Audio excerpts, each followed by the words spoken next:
Welcome to the JMC Network Sportscast for the week of January 24th. I'm Ryan Cantrell. And I'm Ben Wharton.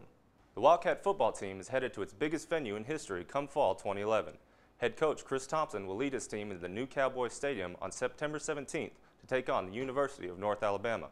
The Lions made the playoffs last year, and they aren't the only postseason contenders on the Wildcat schedule. They'll play 4 other teams who have made the playoffs in at least the last 2 seasons. Other big games include West Texas A&M at home for homecoming and Midwestern State in Wichita Falls.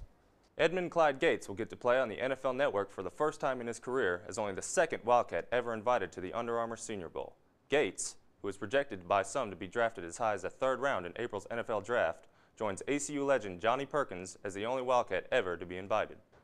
The men's and women's basketball team took on Texas A&M Kingsville Saturday at home in Moody Coliseum. The women's team tipped off first in a game that needed overtime before ACU pulled out the 84-82 victory. Senior Autumn Whitaker scored a career-high 26 points along with 10 rebounds for a double-double in the game. ACU improved to 5-11 overall and 2-2 in the LSC South. The men's team could not overcome a first-half deficit as it fell short against the Javelinas 66-55.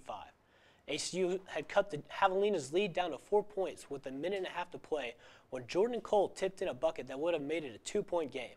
However, the basket was waved off for offensive goaltending. Kingsville would score on its next 2 possessions and make free throws down the stretch to come away with an 11-point victory. ACU falls to 8-8 overall and 0-4 in division play.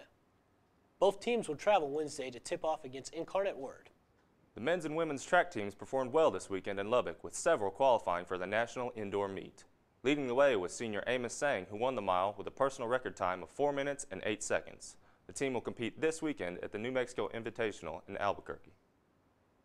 For more ACU sports news, visit the Optimist at acuoptimist.com and pick up at Optimist after chapel every Wednesday and Friday. For the JMC Network, I'm Ryan Cantrell. And I'm Ben Wharton.